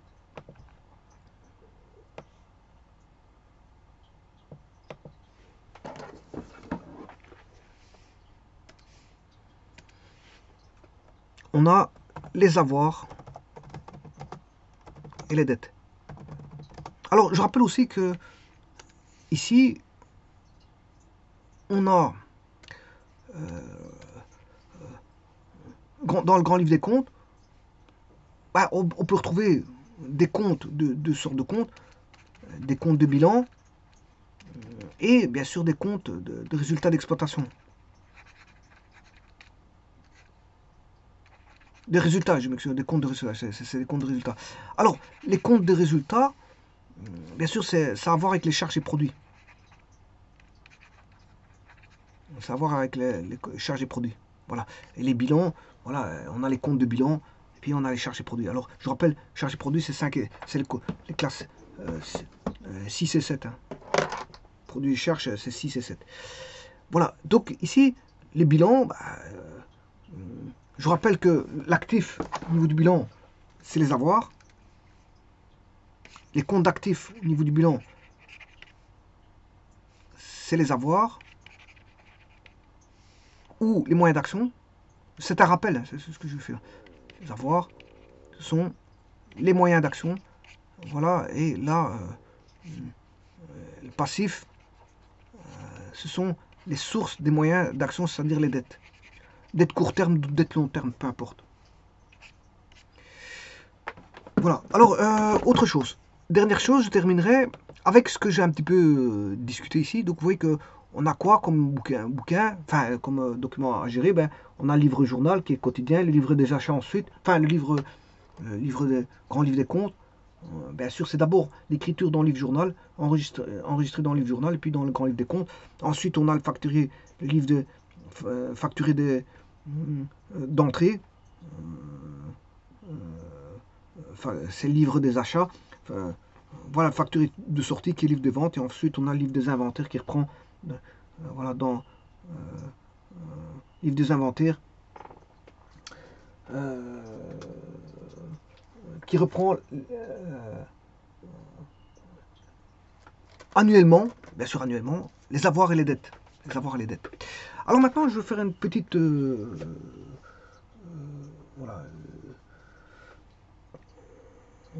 Je voulais encore expliquer deux, trois petits trucs et puis je terminerai avec cette vidéo qui va concerner, je veux dire, comme j'ai dit que c'était des enregistrements, des écritures. Voilà, c'est des passations d'écriture. Voilà, on fait des passations d'écriture manuelles ou informatisées. Et généralement, c'est informatisé. Alors peut-être qu'avant, ils faisaient, je veux dire, en manuel, parce que même les stocks avant, c'était voilà, c'était écrit sur papier, tout ce qui était stock.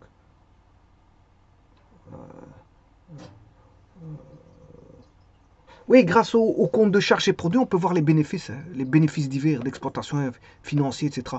Voilà, grâce au compte de résultats ici, ça permet de voir, voilà, voilà, le bénéfice d'exploitation, bénéfice, voilà, le bénéfice exceptionnel, le bénéfice ou perte. Attention, bénéfice ou perte. Alors moi, ce que j'appelle une perte, c'est un bénéfice négatif. Un bénéfice négatif, c'est une perte. Voilà. Donc les bénéfices divers, c'est-à-dire bénéfices d'exploitation, bénéfices financiers, bénéfices exceptionnels, bénéfices avant impôt, tralala, tralala, bon, bénéfices avant impôt, bénéfices de l'exercice avant impôt. Voilà, grâce au compte de résultats. Alors pourquoi? Parce que les résultats, le compte des résultats, c'est pas comme le bilan. Hein. Le bilan, ça veut dire, ça vient du mot balance. Hein. Balance, c'est-à-dire que la balance, elle est toujours la même. On a toujours une égalité entre la gauche et la droite dans les comptes actifs et passifs. Enfin, dans le bilan, les comptes actifs et passifs, ben, on a toujours une égalité. Par contre, dans les comptes de résultats, ben, on peut avoir voilà, un penchement comme ceci ou inversement. Ça peut pencher d'un côté ou de l'autre. Donc, on peut faire un bénéfice ou une perte. Voilà la différence entre les comptes de résultats et les comptes de voilà, actifs-passifs. Actifs-passifs, c'est toujours, on va dire, on a toujours, c'est toujours, ce qui est à gauche, à l'actif est égal à ce qui est au passif. C'est une balance. Il y a toujours la balance, l'équilibre. Les comptes de bilan, il y a toujours un équilibre. Voilà, maintenant vous allez me dire, il y a des comptes de correction. Par exemple, les amortissements, il y a des corrections. Mais ça, bien sûr, on fait des corrections en temps opportun pour, je veux dire, par exemple en fin d'année. On fait des dotations amortissements, on fait une écriture voilà, de correction des amortissements. Voilà, on va dire ça comme ça. Voilà, et on solde voilà, les amortissements, je veux dire, au fur et à mesure des années qui s'écoulent. Voilà, on va dire ça comme ça. Mais je veux dire, ça, c'est des comptes de correction. Il y a des comptes de correction comme le compte amortissement qui se corrige au fur et à mesure. Mais tout ça pour vous dire que actif et passif, normalement, c'est quelque chose qui est équilibré. Hein. C'est quelque chose qui est équilibré. Ne pas confondre avec les comptes de charge qui, lui, est, on va dire, euh, déséquilibré. Déséquilibré. Euh, qui est déséquilibré. Alors maintenant, comme je vous l'ai dit, je reviens à ce que je voulais vous dire tout à l'heure. Ici, on a des écritures. Voilà. Alors, comme je vous disais avant, toutes les écritures étaient manuelles jusqu'à l'arrivée de l'informatique. Alors, avant, on avait les imprimantes matricielles, et tralala, tralala, on avait toutes sortes d'imprimantes d'antan. Bien sûr, il y avait des ordinateurs d'antan, mais on n'a pas l'informatique de maintenant. On avait quelques logiciels bon, qui permettaient voilà, de commencer. GW par exemple, il y avait GW Basic, voilà, GW Basic, etc. Il y avait quelques logiciels qui commençaient à sortir, voilà, de traitement de gestionnaire. Bon, c'était des gestionnaires, je veux dire, vraiment basiques. Alors il y avait des programmeurs aussi qui programmaient des logiciels basiques. Il n'y avait pas encore l'internet et ni caisse. Ouais, il n'y avait pas encore le GSM, il y avait rien de tout ça. Voilà, si on voulait téléphoner, il y avait des cabines, ce qu'on appelle des cabines téléphoniques, et tralali, tralala. Bon, il y avait des téléphones, voilà, des cabines téléphoniques et des téléphones, je veux dire, à cornet, avec un émetteur et récepteur, je veux dire, comme ceci, à cornet. On écoutait, on écoute ici, on parle ici. Là, là c'est le micro, et là, si vous voulez, c'est voilà comment est-ce qu'on appelle ça, l'espèce de baf. C'est pas un baf, un gros baf, mais c'est voilà, un petit baf. Ah non, je m'excuse, oui, c'est ça, c'est un espèce de voilà, c'est un espèce de petit baf, comme ceci.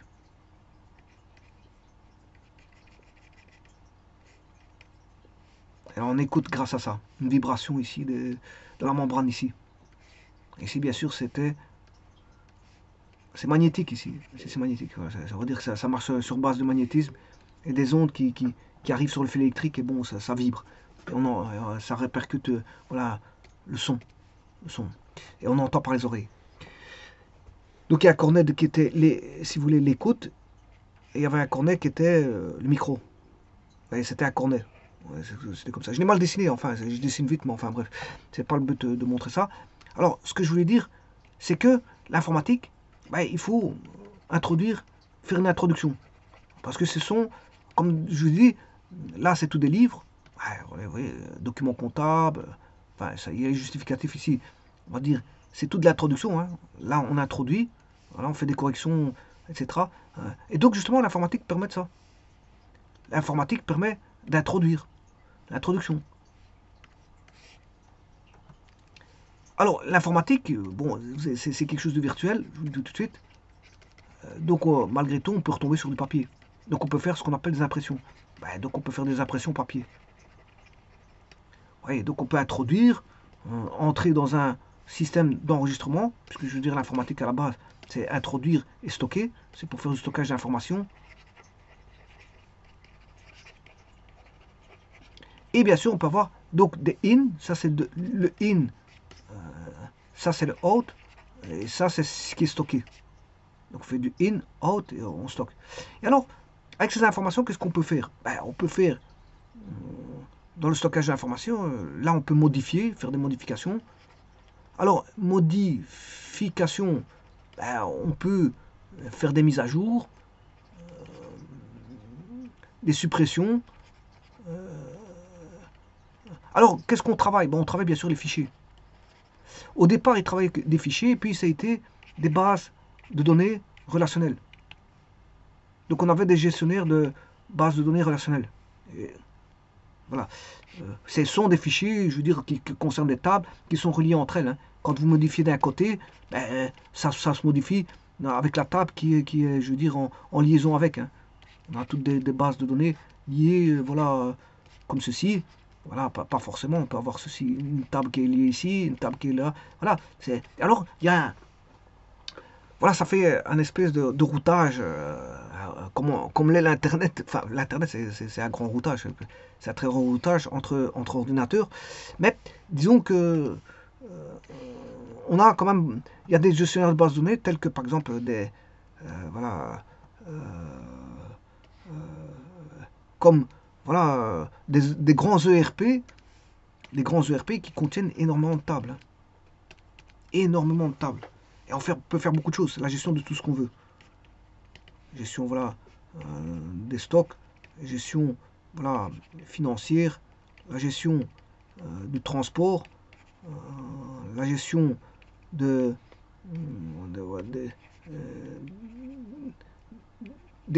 factures d'entrée, voilà, factures de sortie. On peut faire la gestion, on peut faire des prévisions, et tralali, tralala. Je peux pas mettre tout ce qu'on peut mettre parce que c'est vaste.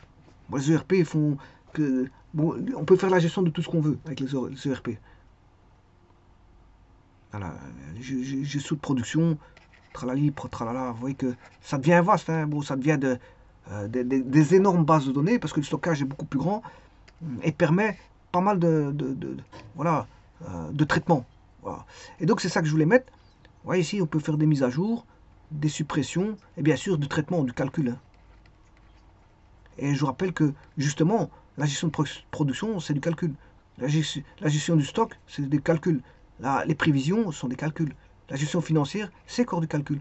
Voilà. La gestion de transport, c'est corps du calcul. Voilà. Donc tout ça, c'est que du calcul. Donc c'est du traitement. C'est que des traitements.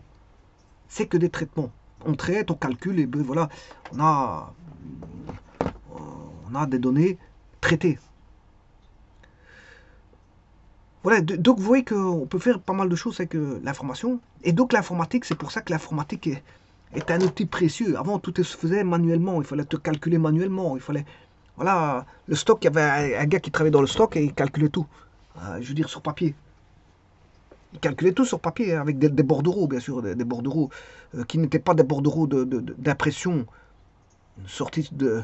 Parce qu'il n'y avait pas encore l'informatique. C'était des bordereaux, voilà, déjà tout fait, où on allait chercher les stocks, je veux dire, sur feuille de papier, euh, on calculait tout. On faisait une sortie manuelle. Tout était manuel. Hein. Et c'est pour ça que la première introduction de l'informatique a restructuré les entreprises. Ben, il fallait moins de personnel pour beaucoup de choses.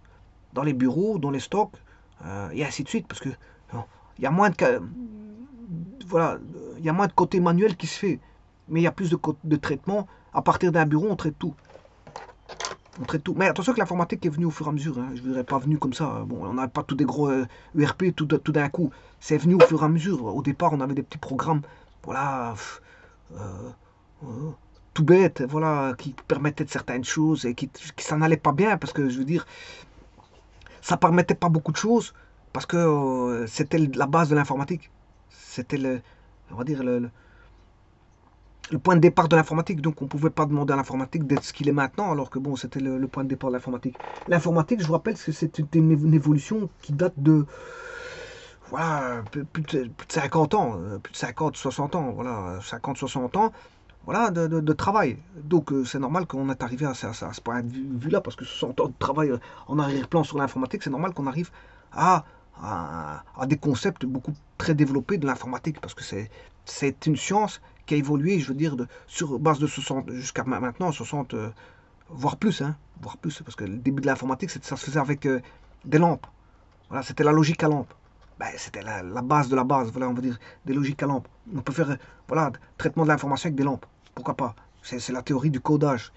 Voilà, on peut coder en ce qu'on veut. Un feu, si vous faites un feu, voilà, vous pouvez, en fonction des draps que vous allez agiter, voilà, la fumée, et je veux dire, vous allez transmettre un message d'un endroit à un autre. Donc ça, c'est aussi, voilà, on a un émetteur, un récepteur, on a voilà, l'envoi d'une information, parce que telle fumée, ça veut dire telle chose, une autre fumée, ça veut dire autre chose, et ainsi de suite. Donc, on a une information qui passe, on a un message qui passe. Et donc, l'information peut être traduite par des lampes. On met des lampes, voilà, allumées, fermées, c'est oui ou non, ou vrai et faux. Et à partir de vrai et faux, on peut faire toute une logique pour voilà, établir voilà, de l'information. Voilà. Alors, je vous rappelle que l'information peut être, je veux dire, divulguée en différentes voilà, codes. Il y a les codes, les langues françaises, anglaises, toutes les langues possibles, imaginables du monde entier. Mais il y a aussi voilà, des cryptages. Hein. Il y a tout ce qui est cryptage, il y a tout ce qui est... Voilà, il y a le morse, il y a l'information par le morse. Voilà, il y a beaucoup de... Les informations, on peut faire de l'information par de la fumée. Hein. Voilà, on peut se coder, se parler par des fumées. Enfin, envoyer des informations au travers des fumées d'eau. Je veux dire, l'informatique, elle date d'il y a très longtemps. C'était avec des lampes. Des lampes. Bon, puis après, ça s'est organisé pour essayer d'avoir les premiers. Quand il y a eu le transistor, ça y est, ça a été la porte ouverte à beaucoup de choses. Et puis, c'est surtout, voilà, ce qui permet de stocker des données. Voilà, l'électronique a ramené beaucoup de choses. C'est électronique. Voilà, transfert de données, voilà, d'un micro-P, voilà, micro-P à une base de données, enfin, comment est-ce que je m'excuse, à des mémoires. Hein, on a différents types de mémoires. Alors les mémoires aussi, ils ont évolué aussi. On avait des petites mémoires au début, et puis après, il y a eu toute la technologie des mémoires qui font en sorte que, voilà. Alors, je vous rappelle que les mémoires, il y a différents types de mémoires. Hein, voilà, les mémoires mortes, les mémoires, voilà, mémoire vive, les mémoires mortes, etc. Et bon, les informations passent bien sûr d'une, je veux dire, d'une unité centrale vers des mémoires en passant par des buffers et voilà, et par un clavier. Un clavier, il faut bien introduire quelque chose, donc on passe par un clavier. Et il faut bien un affichage, parce que si vous introduisez, que vous voyez rien, ça sert à rien. Donc il faut, voilà. Et ça, c'est le but de l'informatique. Introduire, voilà, des données au travers, qui va être traité par un microprocesseur, et bien sûr par des mémoires aux alentours de micro-P. Et comme je l'ai dit, par des buffers, et je veux dire, on introduit, voilà, c'est géré par des... l'information est gérée par voilà, micro-P, voilà, par un langage d'assemblage. Voilà, langage d'assemblage. Derrière le langage d'assemblage, c'est le binaire, hein, je vous le dis tout de suite. C'est un langage binaire. Voilà, c'est tout des 0, des 1, 0, 0, 1, 1, 1, 0, on comprend rien. Voilà, enfin, on comprend rien. On peut comprendre, mais il faut... faut se mettre à l'échelle, voilà, des 0 et des 1 pour comprendre si on a si on a à faire une affectation, voilà une addition. Alors là, à ce moment, il y a un langage plus haut niveau qui est l'assembleur, et puis au-dessus de l'assembleur, il y a des autres langages plus haut niveau. Voilà, qui font qu'on peut converser avec voilà, un micro-P, voilà, et transférer des données vers la mémoire et traiter des données. Voilà, c'est ça que le jeu de l'informatique. Et bien sûr, quand on en veut faire ramener des informations vers un écran ou une imprimante, ben, on fait un transfert de données vers des, voilà, des périphériques extérieurs. Des périphériques extérieurs. Imprimante, scanner, tralali, tralala. Bon, tout ça c'est pour vous dire quoi? Que, bon, il existe des logiciels tout faits pour les écritures comptables. C'est ça que je veux dire.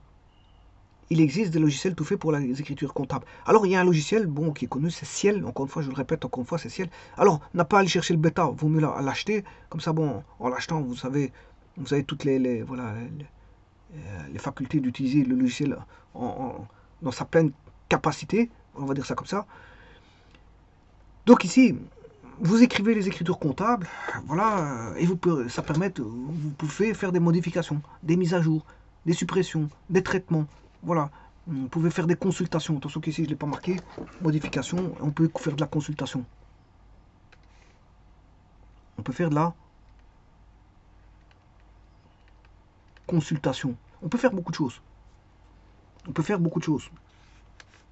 On peut faire beaucoup de choses, comme je dis, modification, suppression, mise à jour, effacer des fichiers. Alors, si c'est sur base de fichiers, vous pouvez effacer des fichiers. Si c'est des tables, vous pouvez effacer des tables, mais faire attention à ce qu'on fait. Voilà. Voilà. On n'efface pas tout et n'importe quoi, parce qu'une étude, un gestionnaire de base de données, à la base, c'est étudié. Hein. C'est étudié. On ne fait pas n'importe quoi non plus. Hein. Voilà. On peut effacer des informations, mais attention à ce qu'on efface aussi. Voilà.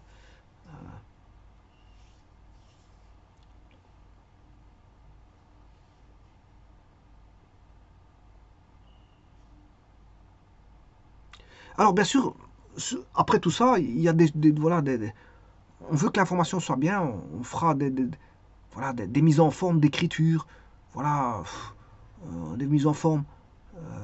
On veut voir apparaître, voilà. Et puis, c'est toute la mise en forme. Hein. Toute la forme. On veut du gras, on veut de la couleur, on veut mettre des fichiers voilà, des images, on veut mettre des images, on veut mettre. Là, à ce moment-là, on peut, l'informatique permet tout ça. Alors, je rappelle que les images sont des fichiers. Sont des fichiers. Alors, un fichier, ça peut s'ouvrir, ça peut se fermer, ça peut se supprimer, ça peut se consulter, ça peut se modifier, etc. C'est pour ça que je mets ça, fichier. Voilà. Alors, on peut faire une lecture d'informations d'un fichier, on peut lire. Voilà, on peut lire et faire des calculs, c'est-à-dire modifier, et puis faire un traitement, et puis réécrire, réenregistrer avec des modifications. Et c'est ça que l'informatique permet. Et donc, là, tous ces livres-là que j'ai mis aussi au départ, ben, peuvent le faire, peut-être le fruit voilà, de livres, je veux dire, informatisés, hein, sans aucun souci. Informatisés. C'est des livres informatisés. Vous introduisez. Voilà, vous introduisez. Voilà. Il y a juste un gros problème, c'est dans l'informatique, c'est quoi? C'est quand il y a un problème informatique, ou quand il n'y a plus de courant. Il n'y a plus de courant, ou vous avez, voilà, vous n'avez plus de courant, ben, vous n'avez plus de base de données. Donc là, à ce moment-là, il faut travailler sur la manière papier en attendant que le courant revienne. Voilà. Aussi, quelqu'un peut venir vous supprimer des informations sans faire exprès. Et là, c'est un petit peu embêtant. Parce que là, il faut toujours. Là, à ce moment-là, qu'est-ce qu'on fait? On fait des copies. Des copies, on fait toujours ce qu'on appelle des doublons. On a toujours des doublons. Alors, il y en a qui se copient 3 fois. Comme ça, ils sont sûrs et certains. Comme ça, s'ils perdent le doublon, ils ont toujours une troisième copie. Maintenant, s'ils perdent les 3 copies, c'est fini. Ils ont tout perdu. Voilà. Donc, il faut toujours faire voilà, ce qu'on appelle des copies. Par exemple, un jour de la semaine, il faut tout faire une copie complète. Quand le vendredi,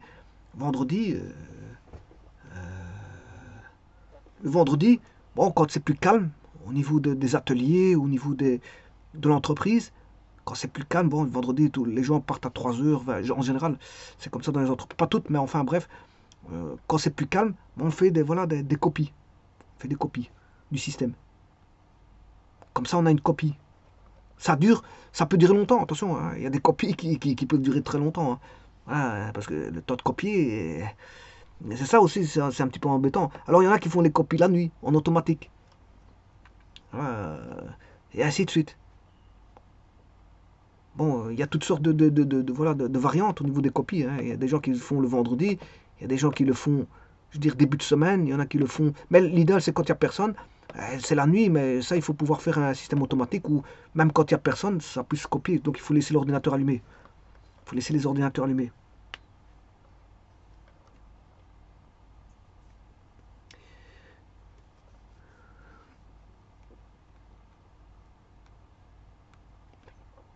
Et donc, dernière chose, que je dirais, la toute dernière chose, quelqu'un qui fait du commerce,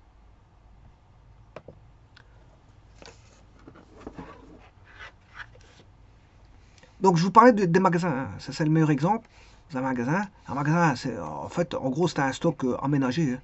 C'est un stock aménagé. Aménagé, je sais pas comment on écrit ça, aménagé avec 2M ou un M. Bon, je vais mettre 2M, s'il y a une erreur, vous corrigerez.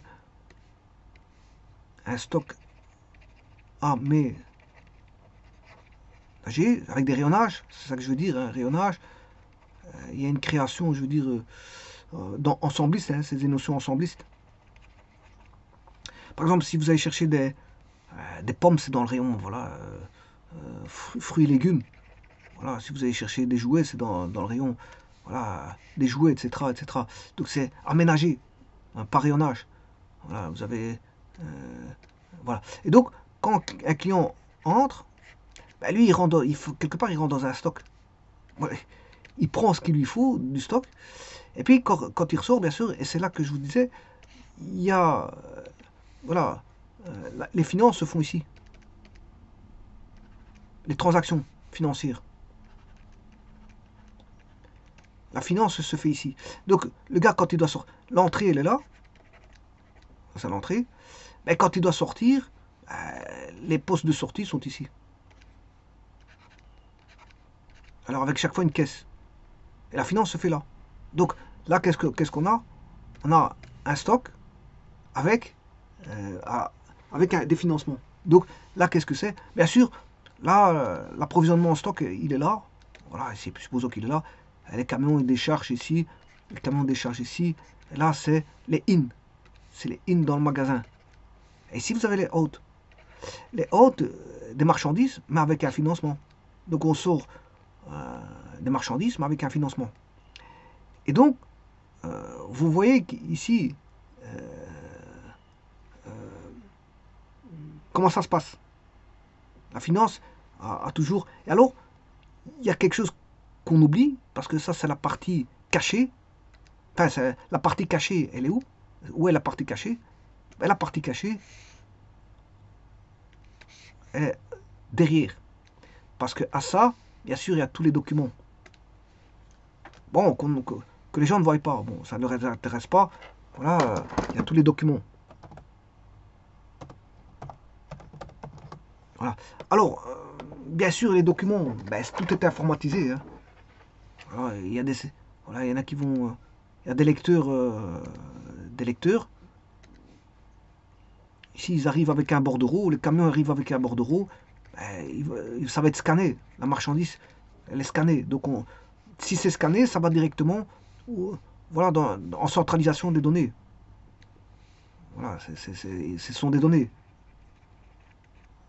On a des centralisations des données par scan. Voilà, donc en fait, les données sont directement scannées et arrivent directement voilà, dans les ordinateurs. Et donc ici, le financier aussi, quand on passe par caisse, tout est enregistré, c'est des caisses enregistreuses. Et donc là, c'est lié aussi aux données. Donc on sait bien qu'est-ce qui est entré, on sait bien qu'est-ce qui est sorti. Voilà. Et donc, quand je dis ça, ça veut dire qu'on a tous les documents. Tous les documents, je veux dire, attestant des entrées-sorties, ben, elles sont, je veux dire, établi par voilà, du matériel technologique. C'est tout du matériel technologique qui est derrière. Caisse enregistreur, scan, etc., etc. Voilà, des scanners, des caisses enregistreuses. Donc c'est pour ça que vous ne voyez pas beaucoup de documents. Il n'y a pas quelqu'un avec des documents qui vient chez chaque caissier ou chez le camionneur. Si, puisque s'il faut scanner, il faut. euh, en fait, ceux qui sont en poste là, ils font que scanner, ils font que du scan. Ici, ils font que du scan. Les caissiers font que du scan et ça s'enregistre directement. Voilà, c'est des caisses enregistreuses. Alors, idem là-bas, quelqu'un qui s'occupe dans le stock, il scanne la marchandise que le camion ramène. Il la contrôle, bien sûr, pour voir s'il ne ramène pas des choses qu'il ne faut pas. En lieu et place de ce qui a été commandé. Voilà, il contrôle, il fait des contrôles. Hein. Voilà, il contrôle l'arrivée, il regarde si tout est cohérent avec voilà, le bordereau de commande. Voilà, il y a un bordereau de commande. Et puis, on check ce qui a été commandé. Voilà, et bien sûr, arrive tout dans le bon état. Bon, parce que s'il y a quelque chose qui n'est pas en bon état, on fait un renvoi. On fait un renvoi de la commande, enfin, partiel ou total de la commande. Hein. Bon, ça dépend comment le matériel est arrivé. Et puis, bon, si c'est accepté, ça va dans les rayonnages en stock. Et puis, enfin, c'est aménagé dans le rayonnage du magasin. Et puis après, quand c'est vendu, ben, on le verra tout de suite par les caisses enregistreuses. Donc, en fait, ici, tout est informatisé. C'est pas des documents. Enfin, une partie des documents sont des papiers, mais d'autres, bon, par exemple, si je prends le client, qu'est-ce qu'il reçoit? Ben, il reçoit un ticket. Donc les clients qui sortent, ici, ils reçoivent un ticket. Donc c'est un petit papier. Alors on essaie de ne pas avoir de gros papiers. Maintenant, on met des papiers un petit peu écologiques, etc. Donc, mais lui, il recevra qu'un papier.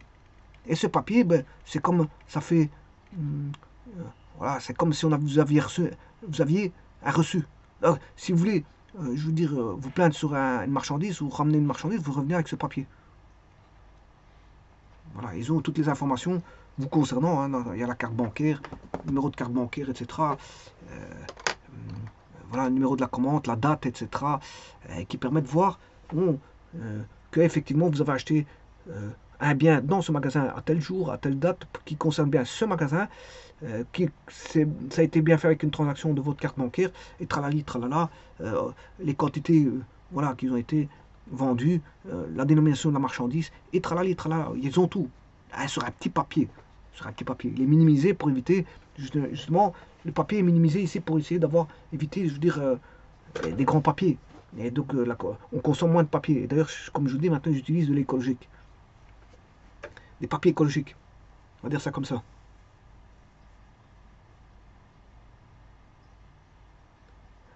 Alors, j'ai pas dit qu'il n'y a pas d'autres personnes, hein, parce qu'il y a du management là-dedans. Hein. Généralement, il y a un chef, voilà, il y a quelqu'un qui s'occupe voilà, du bon fonctionnement, voilà, comment du déroulement. Voilà, du bon fonctionnement du déroulement, voilà, de comment ça doit tourner au quotidien. Et donc, quelque part, vous ne voyez pas de documents, mais il y en a. Il y a des documents, et beaucoup de documents qui sont dits informatisés. Hein. Donc vous dites, oui, il n'y a pas de facture d'entrée, facture, si, il y a tout. Et il y a tout. Il y a facture d'entrée, facture de sortie, voilà, tel jour, telle date, qu'est-ce qui est rentré, qu'est-ce qui est sorti, on sait le voir informatiquement. Alors, comment peut-on voir qu'est-ce qui est rentré, qu'est-ce qui est sorti? Ben, par des requêtes, ce qu'on appelle des requêtes. On fait des requêtes informatiques pour savoir, voilà, vous faites une demande, hein, une requête, c'est une demande. Vous voulez savoir quoi? Qu'est-ce qui est rentré telle date? Ben, vous pouvez faire une requête par date. Alors, vous voulez faire une requête de quoi? De quel produit? Des oranges? Ben, vous regardez les oranges. Combien de kilos d'oranges qui sont rentrés à telle date? Ou combien de kilos d'oranges qui sont rentrés tel mois? Combien de kilos d'oranges et de pommes sont rentrés tel mois? Alors, on peut faire des requêtes sur ce qu'on veut. Voilà, il y a des requêtes, ce qu'on appelle des requêtes. Voilà. Il y a le langage des requêtes qui vous permet de faire beaucoup de choses. Aller à des requêtes, je veux dire. Alors, avec des requêtes, on peut faire beaucoup reprendre une requête, voilà, en prendre une copie sur une requête et travailler sur cette requête-là. Travailler sur la requête, je veux dire, pour faire une prévision ou quelque chose comme ça, une prévision des commandes. prévision, voilà, une prévision des stocks, une révision des stocks, une révision des stocks. On peut faire une révision des stocks, voilà, etc., etc. On peut faire beaucoup de traitements euh, par rapport à des requêtes. Alors, ça demande de savoir faire des requêtes. On fait une requête et puis après, on fait une démarche qui va répondre, je veux dire, à ce qui a été demandé, aux requêtes qui étaient demandées. Alors, toute démarche, on peut faire des démarches de calcul. Chacun à sa place. Hein. Celui qui fera les requêtes, c'est pas quelqu'un qui encaisse, hein, je vous le dis tout de suite. Ni quelqu'un qui fait du rayonnage. Ni quelqu'un qui fait du transport. Chacun a sa place. Il y a des gens qui s'occupent voilà, de faire des prévisions. Voilà, c'est pas n'importe qui, c'est quelqu'un qui a un poste adapté pour les prévisions voilà, du magasin. Il y en a un qui passe commande.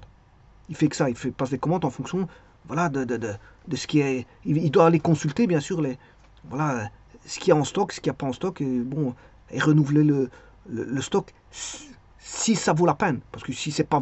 Si c'est. Vous achetez, vous prenez un magasin, il n'arrive pas à vendre certaines marchandises, vous n'avez pas, je veux dire, commander cette marchandise, ça ne se voit pas. Tout au long, il n'y a même pas, je veux dire, une histoire de. Voilà, de saison. Que ce soit en hiver, l'été ou l'automne, ça se vend pas. Il n'y a aucun mois que ça se vend. À ce moment-là, vous avez pu commander cet article-là. Alors, ce qui peut se vendre correctement, c'est les articles de mode. Hein. Ce qui est à la mode. Une fois que c'est à la mode, là, il vaut mieux commander pour pouvoir vendre. Parce que ce qui est à la mode, ça marche. Les articles de mode, voilà, qui à un moment donné, je veux dire, ce que j'appelle mode, c'est quoi? C'est quelque chose qui se vend à un moment donné, tout d'un coup, on ne sait pas pourquoi, enfin, on ne sait pas pourquoi, il y a une raison derrière, mais enfin, bref, que les gens, bon, rentrent dans un jeu qui est là, tout le monde achète ce produit-là, tout le monde achète cet article-là, tout le monde achète voilà, ce vêtement-là. C'est à la mode, on va dire, c'est à la mode. Les gens vont acheter ça. Alors à ce moment, le magasin, il a intérêt justement à acheter, commander, voilà, ces articles de mode pour pouvoir les revendre. Alors je rappelle que, bien sûr, l'entreprise achète. Hein. Elle achète aussi, il y a le prix d'achat, et ici il y a un prix de vente. Voilà. Entre les deux, bien sûr, il y a une marge. Hein. Il y a une marge, voilà, on surélève bien sûr ce prix d'achat-là pour pouvoir faire, voilà, un petit bénéfice sur le produit. Hein. Ça se passe comme ça. Donc le but de la manœuvre, c'est un stock pour lequel l'entreprise fait des marges sur chacun des produits achetés. Alors, bien sûr, comme je dis, il y a un problème, c'est les gens mangent tous les jours, donc ils ont besoin de s'alimenter tous les jours. Tous les gens qui viennent acheter à manger, si c'était un magasin d'alimentation, ça a marché. Simplement, il y a juste des, on va dire, facteurs extérieurs. Hein. Il y a des facteurs extérieurs qui vous permettent, je veux dire, on ne gagne pas toujours sur tous les produits parce qu'il y a des dates de péremption aussi. Hein. Il y a des dates de péremption, etc. Il y a des gens, ils vont rentrer dans le magasin, ils vont faire tomber des produits, ils vont les casser. Voilà, ils vont les renverser. Maintenant, attention qu'il y a des assurances aussi à tout ça. Mais si, bon, voilà, je veux dire, il y a des gens, ils vont casser des affaires dans le magasin, il y a des gens, ils vont voler, il y a des gens ici, tralali, tralala. Bon, le magasin, il y a des choses qui vont gagner, il y a des choses qui vont pas forcément gagner. On va dire ça comme ça.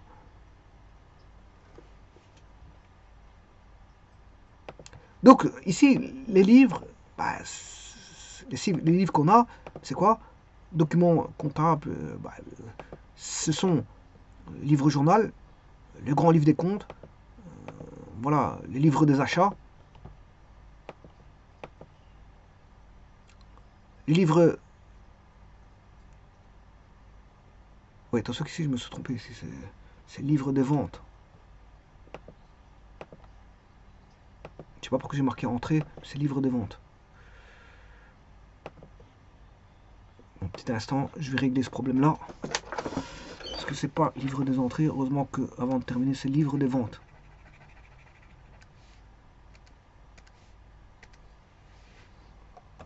Je sais pas pourquoi j'ai marqué entrée, mais encore la couleur n'est pas bonne. Livre des ventes.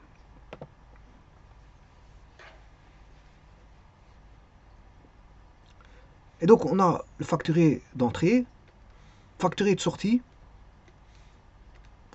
on a le livre des inventaires. Hein. Et donc, vous voyez que c'est beaucoup d'enregistrements qui sont faits. Hein. On peut à tout moment, je veux dire, aller rechercher des informations sur les achats, sur les ventes.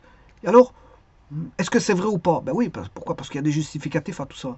Il y a des modes de paiement, il y a des justificatifs. Donc on peut voir tout ça. Hein. Donc je veux dire, il y a des preuves. On va dire, il y a des preuves. Parce que, je veux dire, au niveau de la législation, ce qui est une preuve est une pièce. Une pièce justificative, c'est une preuve. Hein.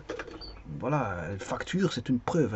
Une fois qu'il y a des signatures, voilà, voilà il y a des signatures ou, je veux dire, des acquiescements, tralala, tralala, ben, c'est une preuve. Donc, pour la justice, s'il y en a un qui veut voilà, discuter, ben, c'est en fonction de preuves. Il faut des pièces justificatives. On ne va pas en justice, je veux dire, euh, en étant récurrent de la justice, on va parler avec sans preuve. C'est pour ça qu'il faut garder la plupart du temps ces factures. Par exemple, on vous vole voilà, des outils chez vous. Ben, l'idéal, c'est d'avoir des photos de ces outils, mais pas que. Il faut aussi avoir, je veux dire, les preuves de paiement de ces outils. Les bien les ranger, comme ça, le jour où il se passe quelque chose, au niveau assurance, au moins, vous pouvez faire intervenir l'assurance grâce à vos justificatifs. Parce que si vous n'avez pas de justificatif, à ce moment, il faudra faire des calculs un petit peu bidons. Voilà, aller voir le prix, le redescendre d'un certain montant. Bon, bah, il faut toujours des justificatifs. C'est mieux. Comme ça, bon, au niveau de. Si vous êtes requérant de la justice et de la législation, vous avez des preuves. Bon, et donc, ça, c'est le livre des achats. Ben, il y a des preuves derrière. Hein. Livre des ventes, il y a des preuves. Parce que vous avez des justificatifs. Il y a des modes de paiement, des justificatifs, et tralala, tralala. Donc, toute la comptabilité, elle est gérée de manière avec on va dire, des justificatifs. Voilà, justificatifs qui font loi. C'est ça que je voulais dire. C'est des justificatifs qui font loi.